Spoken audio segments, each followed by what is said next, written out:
Following on from my popular video on the importance of movement quality and the development of efficient motor pattern engrams, this time I'll develop this approach a little further.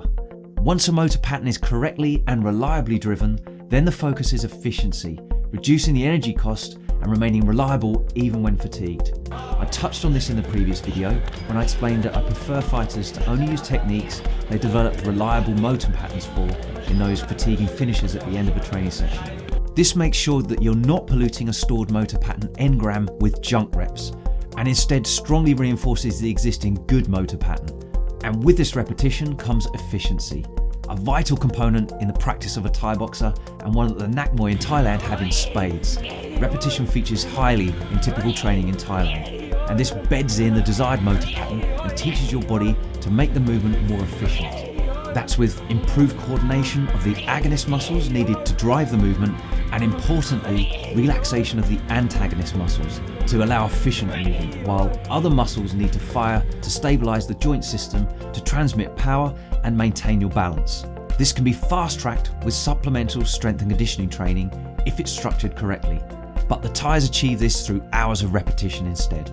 Timing is a massive player in all this. Muay Thai striking techniques are typically delivered in less than 1/3 of a second, and how your muscles coordinate together in this fraction of a second makes a difference between a shot that just pops or one that feels off. Once you can move correctly, timing should be your next focus, and by far the biggest contributor here is your stance and footwork. From a Muay Thai specific side of things, I see many fighters rushing their timing, not taking enough time to generate sufficient force from the floor. And I'm talking less than 0.1 of a second's difference here. And as a result, they fail to produce force in the engine room, the lower body, and try to make up for it with tension and effort in the striking limb. And this isn't efficient and doesn't result in as much impact on the target either. It's a case of more haste, less speed.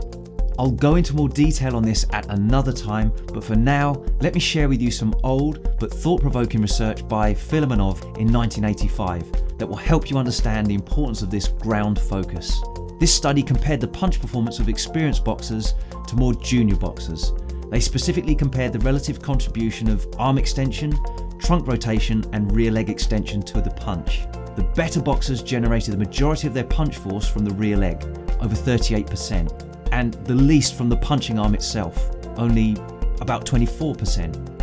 Whereas junior boxers produced most with the arm, about 38%, and the least with the rear leg, less than 17%. Now outwardly, the punch performance of both of these group of boxers would appear very similar, but the coordination, the motor pattern engram, is very different. So this is where you can go to deliberate work in your training. Focus on your stance and your footwork. Feel the floor. If this is a broken part of your motor pattern engram, fixing it should be your priority. It'll make the greatest difference to both your power and your economy. Bed that into your Muay Thai sessions and overload it with intensity in your strength training to reinforce it too. Fast track. Consider that your homework until next time. And remember, 3,000 to 5,000 conscious corrective repetitions. And if you want that research paper, join my email list using the link below and I'll send it to you.